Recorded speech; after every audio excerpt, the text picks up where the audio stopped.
It wasn't long until old Thompson's words started to make sense. In the following night, after dinner, the oldest man of the house, Mr. Francis, whose age was in that stage where everybody who'd swear he was a foot away from the grave, would be in it with both feet before him. He sat down with the rest of the crew, to the creaking sound of his favorite rocking chair, and the hysterical laughter caused by some of the biggest jokes in the 50s, when he suddenly took a nap and never woke back up.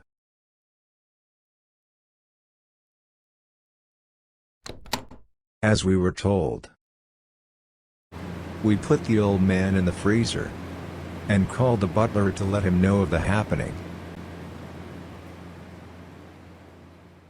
One call, two calls, zillions of calls.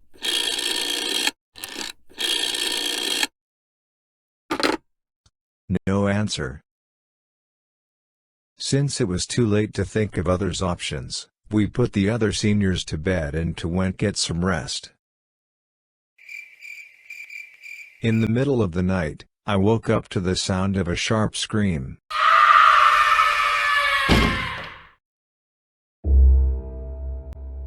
Frightened, the three of us went to the stairs to witness what was happening.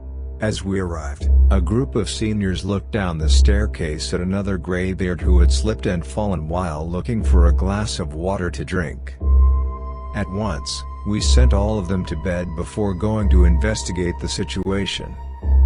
After analyzing, we came to the conclusion that blood pool formed around his head was already screaming from the first moment we saw it.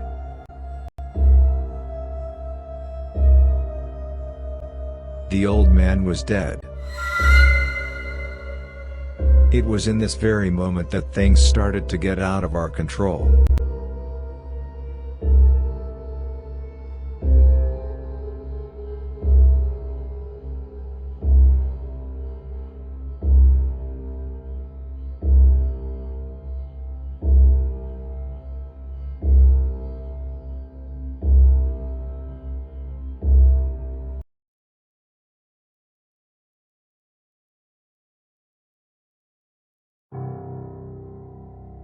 Me. Still nothing. There is no signal in any corner of the asylum, or in the garden, or on the road about 100 meters from here. Bell. And I'm done calling Mr. Thompson on the telephone, which, for some reason, seems to be the only thing working here. Vandross. What's up with Mr. Thompson anyway? Wasn't the third cluck or whatever, like, a billion clucks ago? Bell. There has to be someone else we can turn to for help. Me. I don't know about that. Looks like Mr. Thompson was the only one responsible for everything here. Vandross. That's what surprises me, and I don't even know why. Since the weird is the regular in this little hell. Bell. I can't believe he abandoned us. Maybe he had an emergency, who knows? Maybe he'll be here by the morning. Vandross. Great. The only problem is we desperately need help right now. Bell. And what do I have to do with that? Don't yell at me. Me. Stop it, Vandross. Panicking now won't help at all. And this screaming will only scare the others even more. Vandross. Wow. Amazing how things always find a way to go wrong in my life. All the risk I took. What for? Me. Acknowledge that you have a spectacular talent for blackmailing. I've never seen anything more natural, ever. Vandross. I'm serious, Michael. I don't feel so good. Vandross took an inhaler from his coat pocket and used it. Me. What's that now, Vandross? Don't you think 2 dead bodies are quite enough for us? Just calm down, you freaking bastard. Bell. Hey! Calm down you two, Michael. Me? He's the one causing all this unnecessary scene. What we have to do is take the deceased to the freezer and wait until Mr. Thompson comes back to the asylum. That's all. Vandross. Okay. Vandross sighed. Vandross, I'll help you, Michael. But first, let's put everything back in place. I've never seen a body so twisted my entire life. Lord. Me. The fall was kinda wild. Minutes later, I held the old man by the legs, leaving his arms to Vandross. We headed to the freezer. Bell. Hey! How about me calling the hospital for assistance? We'd no longer depend on Mr. Thompson for now. Vandross. No. Without even thinking, Vandross let go of the man's arms, and he fell headfirst to the ground. Me. Vandross. Vandross, don't do it, Bell. Bell. Why not? Vandross. What are we gonna tell the police? Me and Bell. The police? Vandross. That one died laughing, and the other one tripped? Bell. That is what happened, right?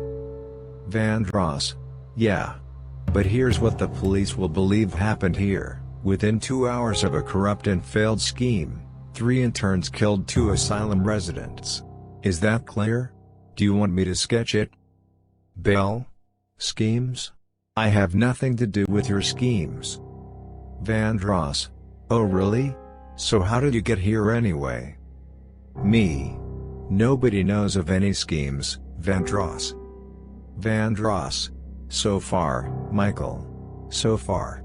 This death alone is suspicious enough to open an investigation that will uncover the color of your very first panties.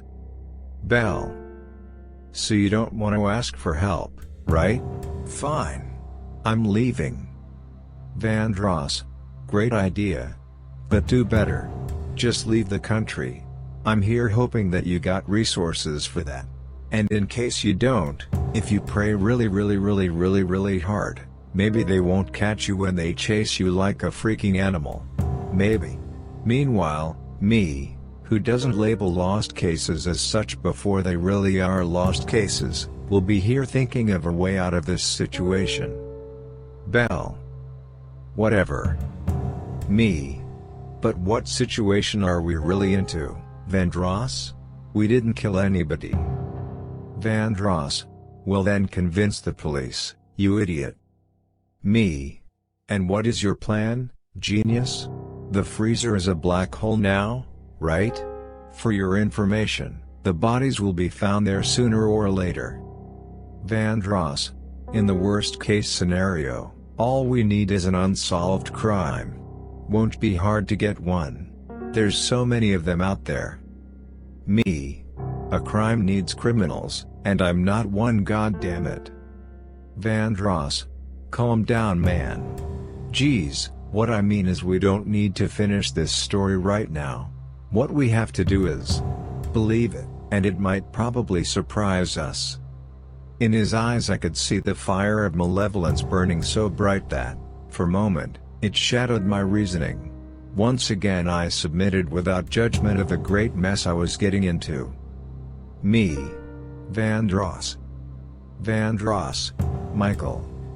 Placing his hand on my shoulder, Vandross looked me in the eyes.